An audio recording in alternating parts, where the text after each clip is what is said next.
Howdy guys, today I'm doing another book review. This time it's going to be the Bourne Identity by Robert Ludlum. Now I'm aware that a lot of you will have seen the film. I had seen the film before I decided to read it, but just to give you a brief idea of the plot, the idea is that this guy wakes up, I think he's been in some sort of shipwreck if I remember rightly. Anyway, he gets brought back in off a ship and has no memory. He doesn't remember who he is, doesn't remember why he's where he is, doesn't remember anything. And it's basically the story of him piecing back together his life and trying to figure out who he is. A bit more exciting than your average though, because he discovers that he has all these sort of super skill traits, like he can just chop people and kill them at the drop of a hat, and he's super smart and can sense things, so he has the idea that he probably is more than just your average Joe.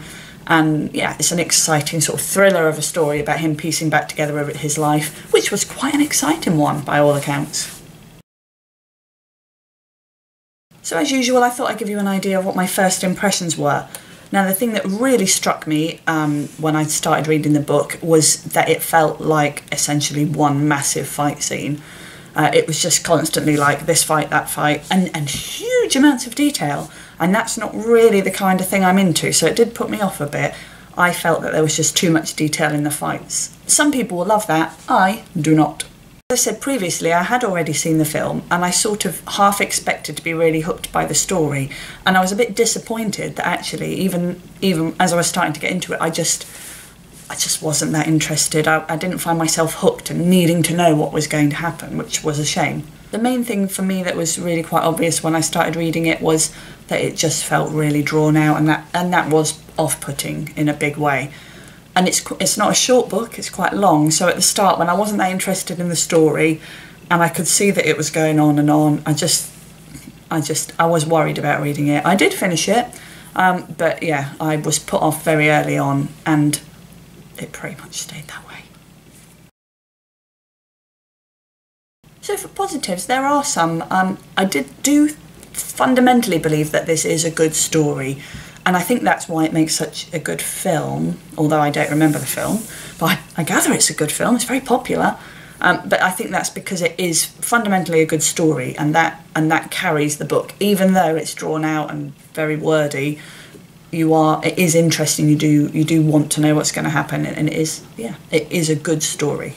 For me, the relationship with the characters was also really interesting. There are a lot of characters in this book, but the sort of main 2 or 3 you do get interested by, and interested in the relationship between them and how that develops. So that was another strength for me. I think it's also worth mentioning as a positive that when I started reading this book, I just finished reading something else. I can't remember what, but I felt I needed a bit of a break from reading, so I was just reading at the end of every day, and I think that it didn't work for me when I was reading in short chunks. As I carried on, I found that if I got myself quite involved and read huge bits in one go, I get much more involved in the story, much more interested, and actually my understanding was a lot better as well. So I would advise, a big positive is if you can read it sort of heavy going rather than a bit here and a bit there, I got much more enjoyment from the story.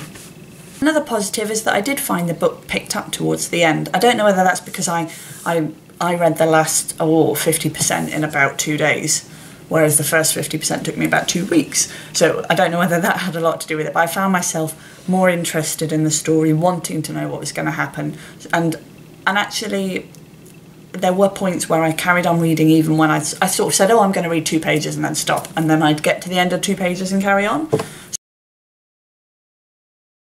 A big negative for me, which I've already mentioned, was just it felt like a big fight scene. There was a lot of technical talk, a lot of talk about, what he's doing, this move and this chop and this jab, and that just isn't my kind of thing, and I found that I tended to then just skim read them to get through it quickly rather than becoming involved in the story. As I previously mentioned, I did find it too drawn out. I did think that it waffled on a lot of times when it could have gotten to the point a lot quicker. Again, I know some people love that, but I'm much more to the point kind of girl. If I'm honest, the thing that really put me off, my biggest negative, was that I felt there were just too many characters and I couldn't get my head around it. Sometimes it would start a new chapter and there'd be 4 or 5 people in a room that I hadn't heard anything of before, and I'd spend most of the chapter just trying to get my head around who's talking, who's this person, who's that person. And I think when you add into that the element of the amnesia, the person that doesn't remember, and sort of the dripping of different characters and different names and different memories, it just became too much for my tiny little brain to handle.